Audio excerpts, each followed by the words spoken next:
Hello hi எல்லோரும் எப்படி இருக்கீங்க? இன்றைக்கி என்ன பண்ண போகிறோம்னு பார்த்தீங்கன்னா, கோகோனட் ஆயில் ப்ரிப்ரேஷன் தான் பார்க்க போகிறோம். வெந்தயம், கருஞ்சீரகம், கொய்யா இலை, கருகாப்பில், மலைநெல்லிக்காய், வெங்காயம், செம்பருத்தி பூவோட லீஃப் இதெல்லாமேங்க. செம்பருத்தி பூவோட அந்த மகரந்தத்தை மட்டும் நீங்கள் எடுத்துடலாம். கொய்யா இலை ரொம்ப முத்துனதாக இல்லாமல் பார்த்துக்கோங்க. ஆயில் இந்த அளவுக்கு ஹீட்டாக இருக்கணும். போடும்போது ரொம்ப பத்திரமா பார்த்து போடுங்க.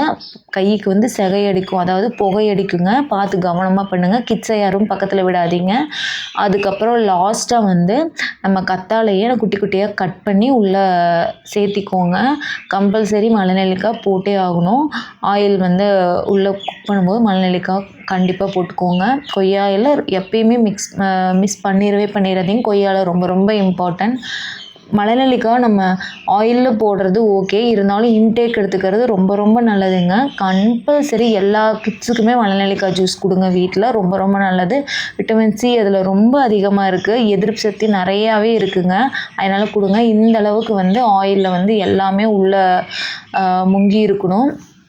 நீங்கள் இது குக் பண்ணி விட்டுட்டு கூட நீங்கள் கிச்சனுக்குள்ளே எல்லா வேலையும் பார்த்துட்ருக்கலாம். இந்த அளவுக்கு முறுமுறுன்னு ஆகணுங்க.